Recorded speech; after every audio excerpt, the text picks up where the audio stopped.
Hey guys, how you doing? I've got an over-the-board game report for you. Didn't do this last night when I came in, and it's a grudge match as well. So I'm playing against Luke Wilmot from Sheffield University B team, and we faced each other again.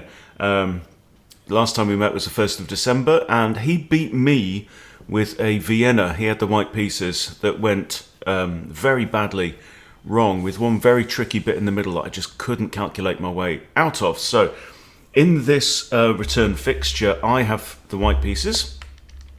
So what we're going to do is we're going to go through the game and then quickly look at the analysis as well, because there are, I would say, a couple of very key points in there. Now, confession time, I played too quick, right? I played, so we've got an hour and 15 each, so 75 minutes each way, no increment. I played my first 23 moves in my first 15 minutes. That just gives you an idea. By that point, my opponent had used over half an hour. Okay. So, big lesson for me, I need to use the time that I'm given, particularly if I can identify that there is a key point, a critical point in the game. Anyway, so we have a Caro-Kann. Excellent. Well, we know exactly what to do here. We play the von Hennig gambit with d4, d5, knight c3. Takes is the most common move by a long way. In fact, it is the most common move by a country mile. 82% at this level. Okay, and then the von Hennig continues with bishop c4. Okay. They will usually bring out their knight to f6, which is what Luke does in here. And now f3. The most common move is e takes f3, which has a 61% win rate for white. The next move is bishop to f5, adding a second defender to this. Third most popular move is, is pawn to e3, so pushing the pawn down. Wow. Then it's e6. Then it's e5. Then it's b5. And there's two more moves before we get to the move that my opponent played, which is played 1 in 500 games, which is pawn to c5. Now, I don't know about this, but this is definitely worth examining. Well, 1 in 500 games, is it worth really learning? So the most common move here for white is to push pawn to d5. I did not do that. I brought out my bishop, and now it's in black wins most of the time from here. It's only been seen 11 times, actually, because it's quite a rare situation. Okay, so I think, well, let's develop. Let's defend the pawn. I could simply have pushed on with the idea of capturing there, because it is defended. But, you know, over the board, it's a whole different world, guys. So Luke now brings his queen out to b6. And I've got a few ideas here. I mean, you know, you could push b3, but then I'm worried about trapping my bishop. I could retreat my bishop down there. That's not very clever at all. So I just drop my bishop back down. This is the Bobby Fischer signature move. Drop your bishop back here. It's defended twice. It's also defending these pawns in turn. So very, very solid. Luke pushes e6, and now I capture in the middle of the board. Okay, so material is equal. And I think that at this point, after f takes e4, yeah, I wrote the little plus over the minus thing to say that white is better here. And now, I mean, this is good. I mean, look what we've got here. We've got a pawn center. Having said that, he's got two attackers on there. I've got two defenders. I have 3 pieces developed. I'm only 2 moves away from castling as well. So I'm looking good here. So I wrote plus over minus, say white is better. He now brings out his knight. And here I thought I saw a tactic. I thought I could win a bishop. Now, if you'd like to pause and figure out what I thought I saw, then feel free. But I mean, what should I have done here? What I should have done, and I can hear the comment from a particular friend in Norway already saying, principles, Hunty, principles. Why didn't I develop my knight, castle, and then think about tactics, right? Okay, now what I thought I could do was capture this pawn. And after bishop takes, which is not king takes, which is what happened, I thought, like, I've got an overwhelm here, right? Knight a4, and I'm hitting the bishop and the queen. Bishop can't take my bishop, although it's undefended, because with my knight here, let's play the move, right? With my knight here, I can just take his bishop. Okay. I also figured out, though, that after the knight comes here, he can give check on either of these two squares. But then I could drop my bishop back, or I could push my pawn up, and his bishop's still hanging. So if I drop my bishop back, his queen is going to be under attack. And what can he do? Okay, now, what is the flaw with this plan? And why didn't I take another 5 minutes? Because I've probably finished the game with 45 minutes or 50 minutes on the clock. Okay, I bring my knight here. He has a think. And he drops his queen down to this square, and then I see it. If I block with my bishop, this is actually a fork. So I lose my pawn. I block with my queen. I don't want to lose this, and I definitely don't want to lose that. And I'm thinking, oh shit, it's all gone horribly wrong already. Luke now grabs my knight here, which I'm okay with. I recapture here, and now obviously he forces my king off the mark, and now I lose castling rights. Okay. However, so it's like time to take stock. I'm a pawn down, but in my defense, I have the bishop pair. I also have more development. Both of my rooks are now active and able to get to the central file, and we have an open D file. His bishop is still somewhat stuck in. Okay, so the game continues. He comes in with a fork on king and bishop. I push my king forward to d3. There's no queens on the board, so I'm thinking an active king is surely a good thing at this point. I expected him to take my bishop and destroy the bishop pair. He does. I recapture with A, obviously. And now Luke castles. I now decide to bring my bishop in. I've got maybe ideas of taking out this knight, I'm not sure. But what I didn't want is to have my king and my bishop in line and just kind of line up for a rook skewer. But I did see another tactic here. Now, we just saw that my opponent took the opportunity to remove my bishop. Looking at this board, there are no closed files. It's a really, really open board. And that means that in an ending, that bishops become far more powerful than knights. Particularly, notice this, okay? Pawns on the A and B files and the G and H files for both sides.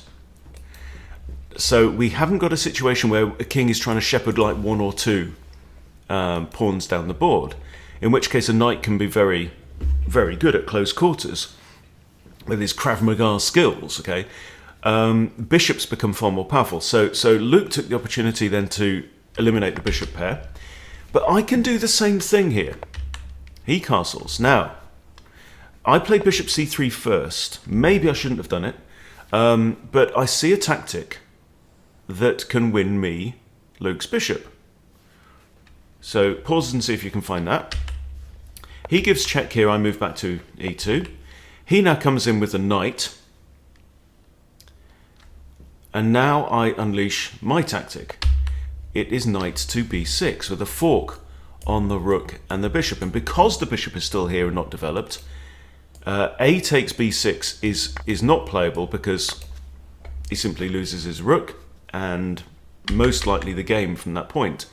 Okay. Also notice the bishop can't come out into the board. Bishop's only got two squares, and my knight is covering both of them in addition to the rook. So what's he going to do? Well, first thing he does is grab my other bishop, which is annoying. So he's traded both of his knights for both of my good bishops. Now he has to move his rook. And this is another critical piece in the game. Without much thought, I capture on a7. Now, I noticed if I had snatched the bishop, one of these rooks will take. Then when I take the pawn, there's a rook on the c file that can grab this pawn, which is actually undefended. Okay, so I don't do that. I say, well, I don't have to snatch the bishop yet. I'll grab the pawn. And I've noticed from a very quick look at the analysis straight after the game that there was a much stronger move here, but I don't really understand why. If you'd like to find a stronger move here for white, then pause and see if you can find it. But anyway, I grabbed the pawn. He lifts his rook. I put a question mark against that one. I wasn't convinced about that move at all. Now I grab the bishop. He captures. I take the pawn. And here, obviously, he can't take, because it's the old classic, right? There's only 2 legal moves here, and he'll lose both rooks and still be checkmated. So he cannot take the pawn at this point. So he creates luft here, and now I bring my rook over. I guess I could have pushed c4. But my worry was that he was going to bring his rook over to the d file and then fork my king and pawn. Okay, so I thought, well, let's try and eliminate that. And we're looking at a situation now where we're more than likely going to have 2 pawns and 2 pawns against a block of 4. Now, I don't know what that means in terms of endgame theory. So he trades rooks, sends my king back to the back rank. Now he grabs the pawn. And I push up here to d2, because I know now he can't go. This rook cannot stay on the 3rd rank, because my pawns are actually guarding all of that, and my king is guarding these 3 squares. So he's going to have to retreat. I thought he's definitely going back to c5. He goes back to c5. Why? Because he probably wants to come over here and have a sniff around these pawns. I thought... well, first I dropped my rook back down here, because my thought was, say, for example, he does... this, I can push. Then he does this. I thought I can push my rook over to here. Okay. What I didn't realise is I could actually do that, and now he can't go to this square. So I didn't need to use my rook at all. Just didn't think it through. That's the difference of 3D and 2D. I'm sure on screen I would have seen it straight away. Anyway, so he doesn't do that move. He moves his king across now, and maybe this was critical, because if at this point I had played rook b8 check, he can't block with the rook. He's forced to put his king here, a little bit away from the action. And now if you look at the square for this pawn, right, the king is outside of that square, which means in a foot race, this pawn would promote before the king can get to it. So all I would have to do would be to trade rooks, and in theory, I'm away. I didn't do that. I miscalculated and thought that I needed my rook in the defense of these pawns. Okay, he brings his king over. I come across here. We trade rooks, so he ends up with double pawns on there, and now it's a very interesting endgame.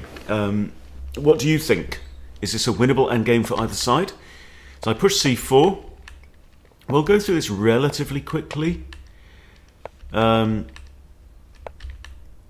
He pushes here. I'm in check, obviously, so we trade off. And now, basically, I know I can push pawn to b5. And if I do that, he'll have to put his king here. And I know that if he does that, he can never take this pawn, because then he loses contact with the b pawn. Okay, so he brings his pawn up.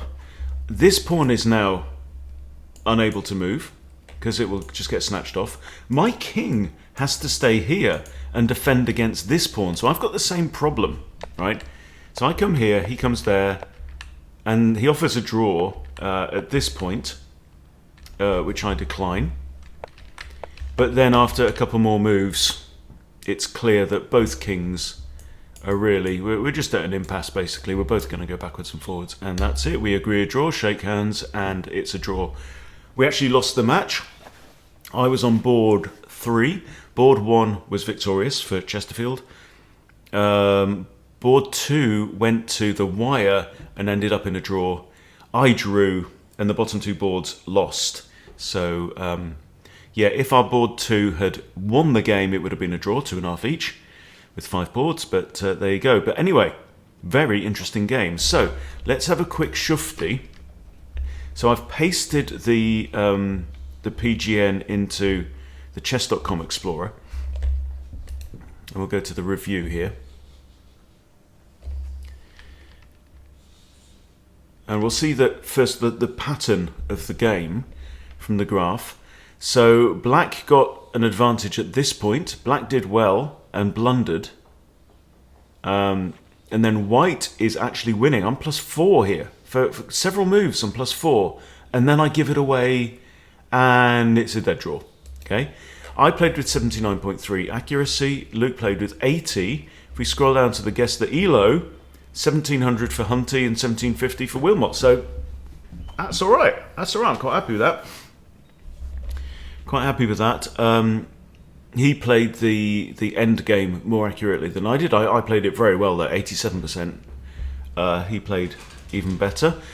I just do have to think if I'd taken a bit more time, we'd have done all right. So let's whiz through and see where the key points are. This is inaccurate. And here, this is also inaccurate. We know that most people push d5, and that is what I should have done. Okay. But I thought, let's develop. Queen out here is a mistake. Bishop there is good, but there was a better move. Simply capturing there, allowing black to take here. If black had taken there, I can just develop as normal, it's saying. The queen will probably kind of retreat, can probably castle and crack on. And I really am playing gambit style here because my opponent's got no development at all. The queen's out in the board offside, could get hit and whatever. So that's an idea. It does make me think, even if I was playing like a 10-minute rapid game on the screen in 2D, how much differently I would play. I tend to be over cautious, which isn't really my style, doesn't really suit me. Anyway, so drop the bishop back. We're okay, we're equal here. This is inaccurate. He should have captured the pawn. That's the best move. I have a slight edge, best move. And this is inaccurate. It's saying, again, I should have just pushed on. Right? I'm doing well. I do have a development lead. I should have taken that. And my opponent actually said after the game he was sure that pushing one of these pawns was the right move. But I captured here, and this is my mistakes. And now I'm slightly worse, and this is a mistake. It's now -3.3. The machine says I should have just swapped off the bishop and then proceeded.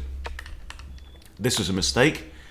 This is a good move. The machine actually says that putting the bishop here with check was better because that's also a discovery on this bishop. So if bishop here, I guess I have to block here. And this is even better. Oh! Wow! That would be catastrophic. That would be catastrophic. What a horrible move. There. And I can't capture. The king can't capture and the queen can't capture. Wow! Well, I'm glad he missed that. But this was my silly move, right? Well, in fact, this was. This idea didn't ultimately work. I could have probably thought my way through that and calculated it out. So I feel a bit silly for this. But anyway, let's move on to the next key thing. Okay, this is all right, and forced move anyway. Here he says actually drop the king all the way back. Okay, and now black has the slight edge. Castling was a mistake. Very odd. And that's a miss. Okay. Now, so remember I mentioned this. The computer says I should have gone in straight in with b5. Knight b5. If knight b5 now, he has to move his rook. And now I simply do just grab this pawn for free. And I'm just a pawn up.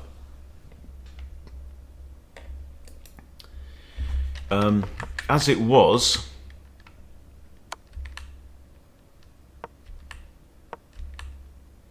and that's a blunder. He had bishop d7, counter-attacking this knight, I guess, but maybe more importantly, getting the bishop out of trouble. Because now I can win the bishop. And this is best. And that was my miss, okay? Because the best move here, as you just saw, rook g to d1. Now the question is, why? The thing is that he can't even take my knight because this is mate. That's the point. Okay, so this is very, very forcing. What's he going to do? Is he going to trade rooks? Or is he going to... Let's say he trades rooks, right? Which is one idea, definitely a mistake. Okay, I take the rook, and again I'm threatening mate. He cannot block with the bishop, right?